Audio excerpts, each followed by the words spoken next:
Welcome to the Miskatonic Playhouse Backstage chat. Tonight we have with us Bridgett Jeffries, a Chaosium community ambassador. And Bridgett, amazing to have you back here at the Playhouse with us. Yay!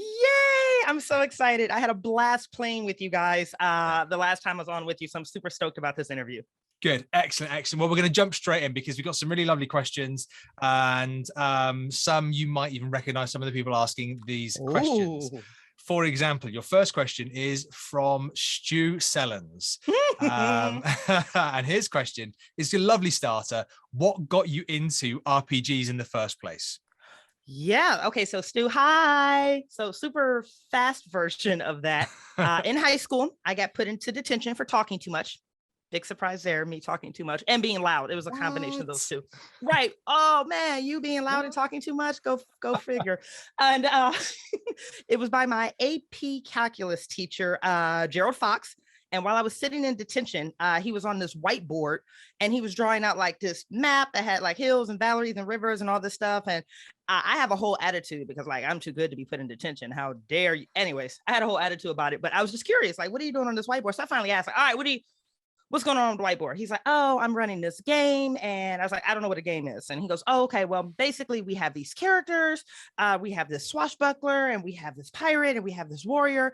And I am designing the entire world. And this is where they're going to go fight this monster tonight. And I'm just like, that sounds actually really interesting. So what is a swashbuckler, a pirate, and a war? Okay, so why are you? And after that detention, the very next week during that same period when I wasn't in detention, I went back to the classroom. I was like, all right, so Mr. Fox, what happened last week? He's like, oh, the princess died, the dragon got away. I was like, oh God, the princess died. The next week I did the same thing. So it became like part of my routine, part of my habit at school. At seventh period, go to Mr. Fox's room and figure out what happened at quote unquote game with his friends. Well, there was an invitation hit the table, but mind you, like Newman, I'm like, 16, 17 years old right now. I'm in high school. And this is obviously an adult figure of authority. So that turned into a conversation where he, his wife, and my parents all met. And it was like, all right, we're going to bring your daughter into my basement with my other 5, 40, 56-year-old white friends. The school can never hear about this because this is a huge liability issue. We need your consent to have your teenage black girl in our basement. Yeah. We promise she'll be home by like 1:00 in the morning, but she wants to do it. We want to do it. It won't affect her grades. I promise. If she's still failing, I'm still going to fail her. Everything has to stay above board here. And that's how I got into gaming. Wow, that's what, being in the education profession myself when I'm not in this profession, that is a fantastic story. I am loving that. Okay, so good question, Stu. Yeah, thank you, Stu. Thank you. Good start, Stu. Okay, brilliant. We have our next question is from Charles Dumaine, who's brilliant as well. Yeah, fantastic keeper. And his questions, a couple of questions actually. Oh. Firstly, and this is always going to be divisive, isn't it? Rather keeper or player? Oh, yeah. It's got to be asked at some point, but wow, we're coming out swinging. Playhouse, that's how you guys feel. Second question of the day. We're putting people on the spot like that. I tell you how I'm going to get around that question. Today, player. Ask me again tomorrow, it might be keeper, but today it's player. Well, that leads us nice actually, because his next one, his next kind of little just aside to that is what makes you happy as a player? Oh, this is you are my question soulmate. Agency. Feed me agency and watch me thrive. I absolutely don't narrate the story to me. Don't take my choices away. And even if it's the illusion of choice, empower me to feel like my decisions and the things, my goals matter in the game and can actually influence the story. Even if it's an illusion, give me that damn illusion. So don't take away my agency. If you give me agency, I will give you the story of your life. Okay. Yeah, of course. Yeah. And that's the thing, isn't it, with this game? We start playing and you're deciding the narrative. Yeah, amazing. Yes. Okay, amazing. So Charles has got one last question. We only allow him 3, otherwise he gets a bit carried away. Charles's next question is, so talking about the Call of Cthulhu community, what changes would you like to see in the coming years? Oh, within the Call of Cthulhu community, what would I like to see in the coming years? We're on a short time frame, Charles, so I'm going to try to rapid fire the spaghetti off of my mind. I want to see more creators. I know there's a lot of you who are listening to this podcast or hovering or lurking in the community that aren't creating. Whatever that fear is, whatever that apprehension is, whatever that insecurity is, Let us help you conquer it. If you can't conquer it yourself, let us help you, like between the Council of Shoggoths, between Chaosium, between the ambassadors, between the Miskatonic Playhouse. Let one of these entities, if not all of them, we all overlap, help you and get out there. I want to see more content from our community creators. Now, this is a wish list. I should probably run this across my bosses first, but I would love to see in-person Miskatonic repository cons. I would love to see in-person community content. Can you imagine just a whole con like over in London or Poland or New York where it's nothing but community content creators? Yeah, that'd just be amazing, wouldn't it? It'd be That'd amazing. Just be dope. That'd be absolutely amazing. So that's my immediate wish. And then like that way far out, it'd be really sexy if we can get this off wish. Okay, I love that. I think that's going to spare a whole season of something on its own. That's an amazing idea. Okay, this next question is from one of your Chaosium community ambassadors, and I think this is probably the most serious question we have. It's from Alan. It's from Alan Carey. Alan. He says he would like to ask you why you're so cool. Thought it had to go in there. It's Alan. Alan and Newman, your setup for that question was delicious. Because I'm sitting here like, what would Alan ask me that he hasn't already asked me? What? Yeah. He said, what was? Is he already answered this? What am I going to say? Yeah. Okay. Mr. Carey, I will throw this one back at you. Why am I so cool? Because the community has enabled me to be that cool. I am a reflection of all of these excited people, all of these scared people, all of these self-starters. Like, look at the Miskatonic Playhouse. Like, you guys started off of a comment thread in the group, and now look at you. You have logos, you have pages, you are putting on events, you're podcasting. That's because you guys came together and said that's what you want to do. So why am I so cool? Because I'm trying to keep up with all the other cool kids in this industry. I just happen to be loud. I'm going to pretend that I'm one of those cool kids, and I'm going to tell my wife that that's the case. Yes! Maybe even my mum as well. I'm one of the cool kids, mum. That's happening. For sure. I have been appointed one of the cool ones. It's true. Someone said it. And it wasn't me. Okay, next one is Pete. Is Pete Burgess. I love Pete. Yeah, I think everybody loves Pete. Okay, he says, what do you think matters most or works best when it comes to marketing your scenario online?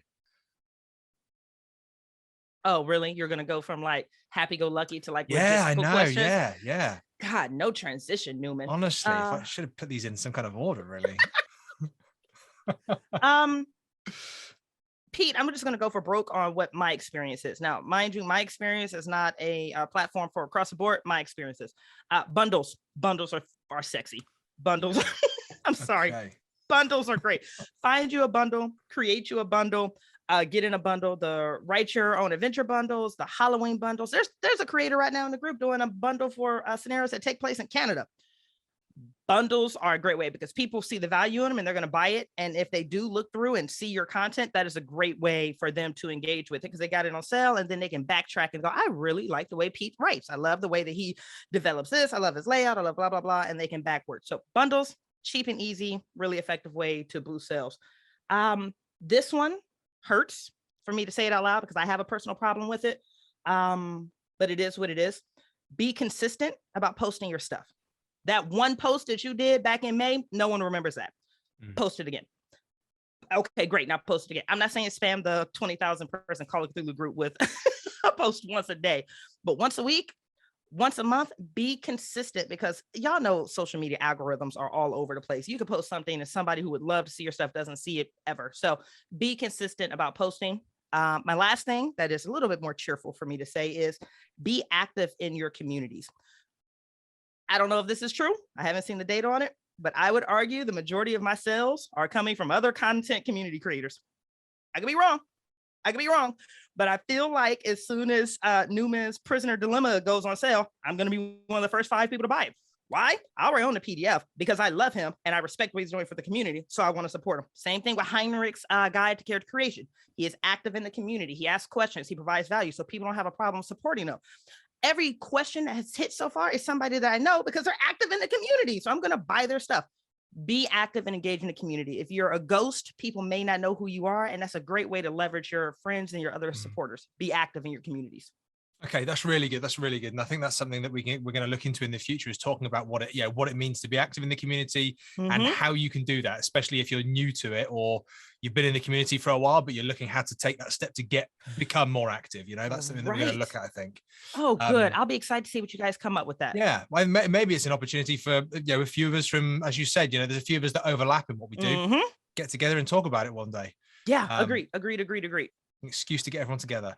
So we have here John C. Now, John C is coming to us from the Storytelling Collective Discord group. Hi, John C. Yeah, hi, John. Thank you very much for your questions. John's question is, what is something you either see done at the table or in a printed scenario that makes you say, this keeper knows how to make a game? Yeah. Wow. John C came out swinging too. Can you ask me one more time? Yeah, of course. So John C says, what is something you either see done at the table or printed in a scenario that makes you say, this keeper knows how to make the game interesting? Wow. Okay. All right, John C, once again, this is not a carte blanche for all of Miskatonic repository. This is Bridget's opinion. Overwritten scenarios, I personally, Bridgett Jeffries, overwritten scenarios, in my opinion, tend to be a little bit too controlling, too restrictive, and they don't give enough room for the keeper or the players to actually breathe within the story. So on heavily written scenarios, I personally, my keeper style, begin stripping things out of it just so I can breathe and I can stretch and I can kind of grant the players a little bit more agency. So I am a big fan of not minimalist, if that's words, minimalist, whatever, y'all can figure that out or keep it, I don't care. I'm not saying go that far, but there's something about when you actually intentionally leave room for the characters to breathe that you can pick up on that when you're reading it. Layout is another big one. I don't know if you've ever seen Alex G's layout, but my God. Yeah. A strong layout, when it's aesthetically pleasing to actually pick up the text and roll through it, that is something that's a really big one. I was like, this keeper has her stuff together. Now, mind you, that's kind of a bait and switch because it has nothing to do with the writing and everything to do with the aesthetics of the layout. But that is still me. Yeah. And then something at the table that sticks out that says this keeper knows what they're doing is when the keeper sits back, throws an obstacle at the players and lets them figure it out. Versus them hand-holding, mollycoddling, walking them through their own imagination or story. Like, let the investigators run amok and see what happens. Yeah. Again, that's Bridget's. I'm doing this weird halo circle over my head. That is Bridget's opinion. Now, I think you're gonna have a lot of the community members kind of hearing that, and I imagine doing what I'm doing, going, yeah. There's a lot of things there that resonate. Yeah.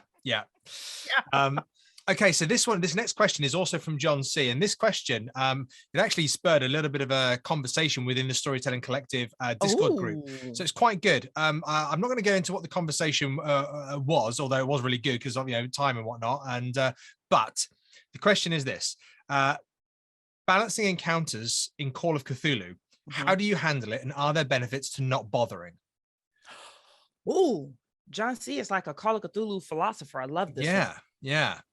And because it's John C. again, read the question one more time for me. Okay. Please. So balancing encounters in Call of Cthulhu. How do you handle it? Or are there benefits to not even bothering? Bothering with the balancing, I think he was referring to there rather than the encounter, because otherwise there's no encounter. Yeah. So on the former portion of that question, I would say the big thing is, does that encounter have a purpose? Or are you just wasting everyone's time? And that sounds cold, but we've all been in those games. It's like, okay, so we spent 40 minutes in this room and there's nothing here. Like there's nothing there. We fought this monster and there was no purpose to it. So I think when you're looking at balancing encounters, are your encounters meaningful? Depending on how you write up your stories. I know I have one friend, I think this process is so sexy. They write everything out in a box of 8. So each 4-hour game has 8 boxes, and each of these 8 boxes is labeled with something significant that is either going to occur or needs to be discovered.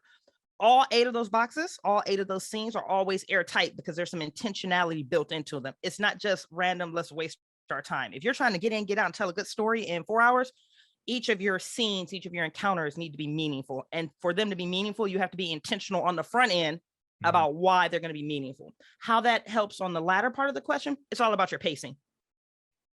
pacing is everything. And if you hit 3 or 4 dull encounters, it's very easy for your players to start pulling out their phones, checking, seeing what's going on with their email, walking away from the computer, walking away from the table, and things of that nature. Because if you don't have the hooks in them consistently, they slip out and they wander away. Yeah. Yeah. Oh, okay. Yeah. Absolutely. Absolutely. And I think that's, it's engagement, isn't it?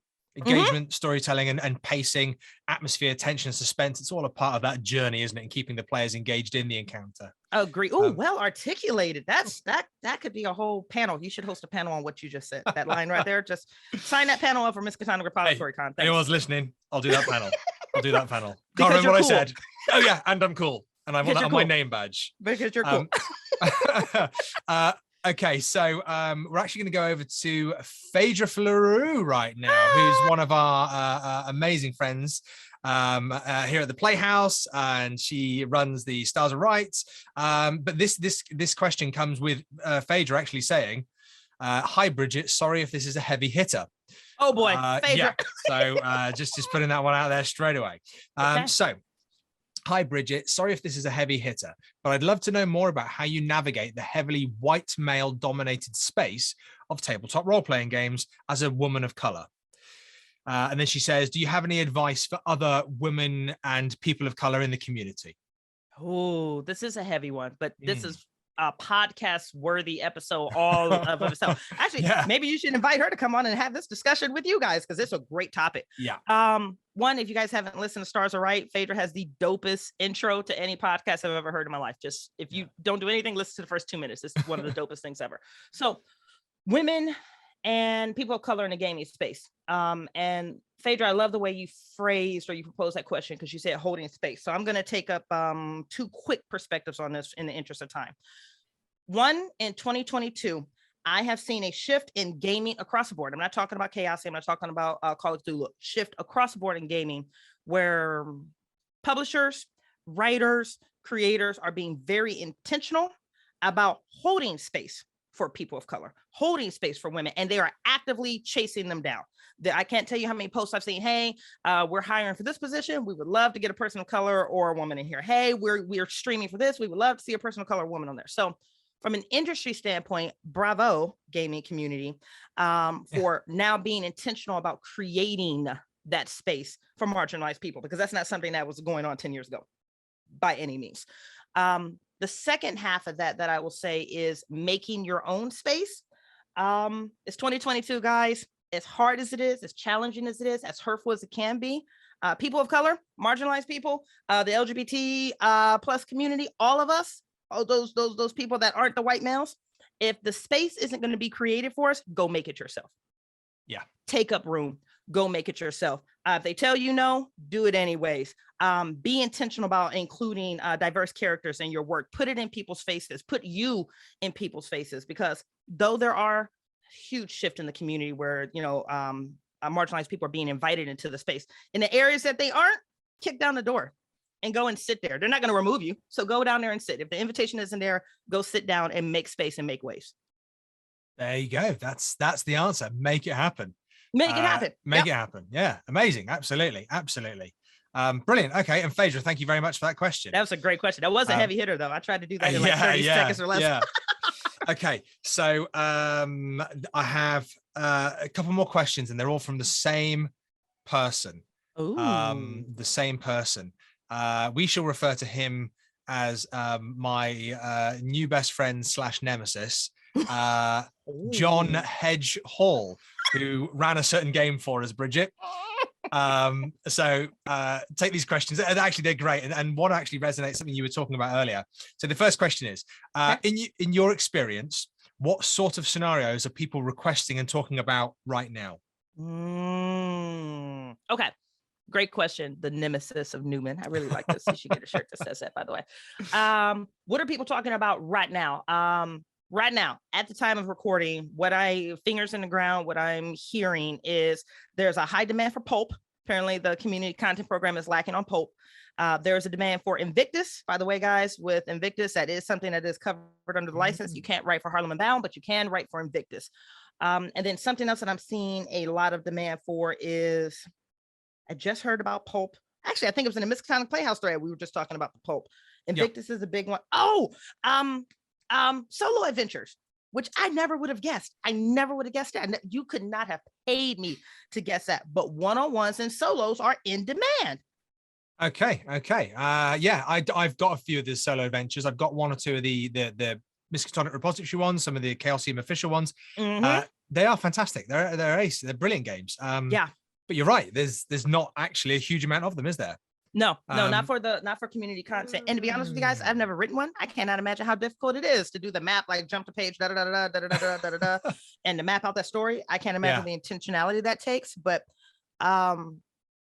Hedge, just kind of quickly going back, I was just at Origins Game Fair, and I cannot tell you the demand that there were for those Alone Against the Flame, Alone Against the Dark, Alone Against the Tides. Yeah. Because people are like, oh, I've got a 6-hour plane ride home, and I've been trying to get used to the rules, and I don't really understand it, so I want to play this. One of my girlfriends picked up all of the Alones to introduce a new gamer to the hobby. It's like, hey, sit down, play these for 4 or 5 hours, get an idea for that one. And then also it's a good way to, because let's face it, when we read scenarios, we're stealing ideas from each other all the time. This is natural. Same thing when we do when we watch TV and movies, read books, we steal, we inherit, we borrow ideas. Yeah. It's a lot more engaging to do that if you're actively playing along with the story versus just reading somebody else's scenario that you may or may not ever play or read. Yeah. Oh, brilliant. Okay, so so there you go.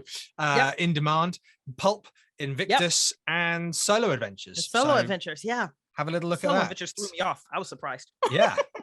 Okay. So next question from John Hedgehall is: there seems to have been quite a big push for convention length one shots over the last few years. But I'm beginning to think that the market is getting a bit full.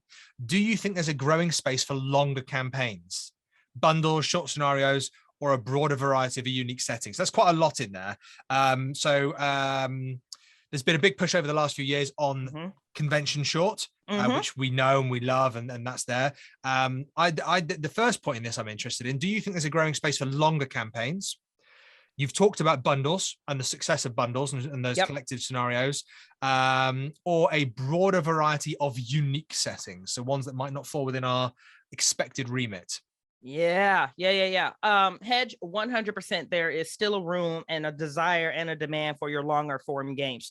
I just learned that maybe about 3 months ago, because I grew up in convention girl setting. You get in, you get out, 4 hours in and out, 4 hours in and out, 4 hours in and out. And I realized that my writing style started evolving to longer games. And that was like uncomfortable for me, because I'm like, nobody wants to play longer games. If you're not doing like the 12-14 months is going to take you to do Mask of Nyarlathotep or an Or Express, nobody wants to spend 6 hours with my content. No, they actually do. No, they actually do. There's a demand for it. And if for anyone listening, especially with Hedge, I'm getting ready to launch my own streaming channel. And the only reason I'm bringing that up here is because I interview podcasters, influencers, Becca Scott, a bunch of other people to try to get like some data, some comps, some point of entry there. And the one thing they were all unanimous about for horror is people prefer longer form games when you're watching the streams, which I was surprised about. I would assume somebody would want to sit down and watch a 4-hour game and have a good day, but no, they actually want to see people get invested in their characters and see them expand out over the course of 2, 3, 4, 5, 6 sessions. That was very surprising to me. So is there room for it and is there demand for it? Absolutely. Actually, the market is calling for it. Okay, yeah, absolutely. And I think I'm one of those people. When I drive to work every day, I've got about a 40-minute way there, 40-minute way back, and I'm podcasting in the car, and I love getting in the car and going, what's going to happen to the next bit? What's going to be the next episode? And right. Yeah. Right. So, not just it's a one and done. And that was very surprising to me. Like I said, I learned that within the last, say, 90 days or so. I like how you said podcasters, influencers, and Becca Scotts. Right. I think there's 3 categories there. So Becca, if you're listening, there's a category there that I think you've got complete ownership of. So Becca, you are your own category, boo. You deserve it. You are. Okay, 2 last questions, and I think we've got just about time. Okay, so we have been getting it. Yeah. Oh yeah, we're absolutely smashing it. This is brilliant. I've learned how to pace an interview by you. Actually, I've learned by watching you. So that's 'cause you're cool. Yes. So this is a question from John Hedgehall, but referencing Stuart Sellens. It's a double whammy. So Hedge says, Stu from the Miskatonic Playhouse, he's been doing some research and noticed that scenarios often are set in the same locations again and again. And he says, where would you like to see more scenarios written about? This answer, I've gotten this question a few times. One, it's a great question, but I've gotten this a few times. And again, I'm just going to go as of today at the time of recording. Where do I want to go?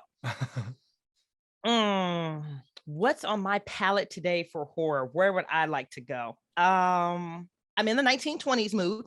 Yeah. Which is interesting because I usually do everything but the 1920s. Oh. But by the way, from a marketing standpoint, Chaosium's heavy hitting time frame is 1920. So if you want to stay where the market is, 1920s is where you want to be.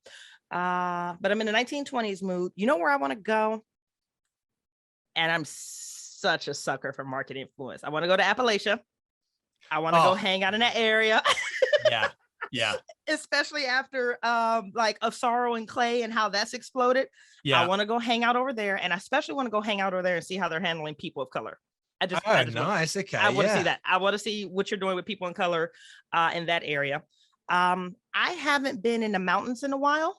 Your Rockies, your Alps, your things like that. That's still kind of Appalachia. But I would love to get in there. And for whatever reason, I'm stuck on Thailand. I don't know why. It might have been an image that I saw online, but I am really interested in Thailand right now. At the end of the day, take me somewhere where I can learn about a culture, an environment, a geography that's not mine. Do you know what? As a writer, isn't that so fun to find a place and learn about it, to write about it as well? It's so enriching. It really is. Because let's face it, we've all played a game in New York, London, San Francisco. We've all been there. We've been there. We've been there. Yeah. Take me somewhere new. And Of Sorrow and Clay is Graham Patrick's scenario that's recently out, which was written with the Ain't Slayed Nobody team. The Ain't Slayed Nobody team who played.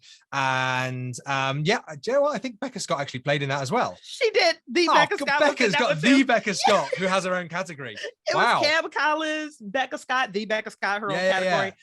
Rena, and then I feel like an asshole because I can't think of that last person. I'm so sorry. Obviously, the outstanding, my hat to you, sir, Cuppy Cup as well. Cup. Yeah. But that's Graham Patrick's scenario. It's set within the Ain't Slayed universe, the Ain't Slayed verse. Which is one of the Down Darker Trails Call of Cthulhu thing, but brilliant, lots of great, brilliant Miskatonic repository setting, which is print in demand if you guys are looking for it now. Whoop, whoop. Very exciting. And it's so beautiful. Alex G did the layout, and I know. God. Yeah. I wish mine's on order. If I had it to hand, I'd be going, look at all the pages. Look. But obviously I have saved the most important question till last. And it is the last question from Hedge as well. Hedge with the finale, the finisher. Yeah. He deserves this. With a question like this, he deserves this. And I think it's a question you need to answer without giving any context. The final question is, how do you feel about alpacas? Okay. Am I allowed to swear on this particular You do what you want. Yeah. Those motherfuckers are creepy. Okay. They're creepy. They're uncomfortable. They look weird. I don't like the way they stare at you. I'm weird about the texture on their fur. Why is that alpaca staring at me? How do I feel about alpacas? I'm pretty uncomfortable about them, Hedge. That's what I am. That's how I am. And if you see an alpaca in a sheep field, there's even more concern. Run. You're stuck between two gifts. It's the Will Smith in the backyard going, run. Or like what is the kid in The Simpsons that's sitting on the bus going, I'm in danger? Ralph. Is it Ralph? Yeah. Guys, from one creator to the other, as somebody who loves you guys, if you see an alpaca around Hedge, run. Yeah, cut and run. Cut and run. Cut your losses. It's not worth it. Do you know what? If you see Hedge, cut and run. Just cut and run. And if you see an alpaca on an airplane, jump. Just jump. Your chances are better. Just jump. Bridgett, thank you so much for joining us at the Playhouse this evening. Thank you so much for being with us, answering questions, but just giving it just awesome. Bridgett, it's ace to just spend some time with you again and catch up. Oh my God, Newman, you're absolutely phenomenal. Congratulations in advance on your print and demand. That will be out soon. Yay. I can't wait to place that order. Just gonna there it is. Let's go. Just did it quick. Just a quick teaser, in and out. Just a quick teaser. Brilliant. Thank you so much for having me. I'm so proud of what you guys are doing. I'm so proud of what you guys have accomplished. Just continue to kick ass and be champions for the community, because the community needs it and we appreciate it. Well, and we're loving it. We're loving being a part of the community. So last shout out to you then, community, which is, we've had Bridgett with us this evening. We've spoken to Nick Brook. We've spoken to Alan Carey. We've got some other people lined up, but you are very welcome to get in touch with us and say, can you speak to so-and-so? Can you speak to this person? Can you speak to this person? And you're always welcome to throw questions towards us as well. If you would like your scenario to be considered to be played at the Miskatonic Playhouse for one of our actual plays, you can email the Miskatonic Playhouse at gmail.com. So send us some interest. Come join us on Discord. Come join us on Facebook. But just as Bridgett said earlier, all our communities, they all kind of overlap. And so just come join us. One of us. One of us. Amazing. Except for Alpacas. Yeah, not allowed. Brilliant. Thank you, Bridgett. Thank you very much. Oh my goodness. Thank you. Great interview, guys. Love you. Mwah. As we draw the curtain on tonight's performance, we thank you for joining us and look forward to inviting you back to the Miskatonic Playhouse. In the meantime, you can also find us in the links below. And if you'd like to submit your scenario for us to play, email miskatonicplayhouse@gmail.com.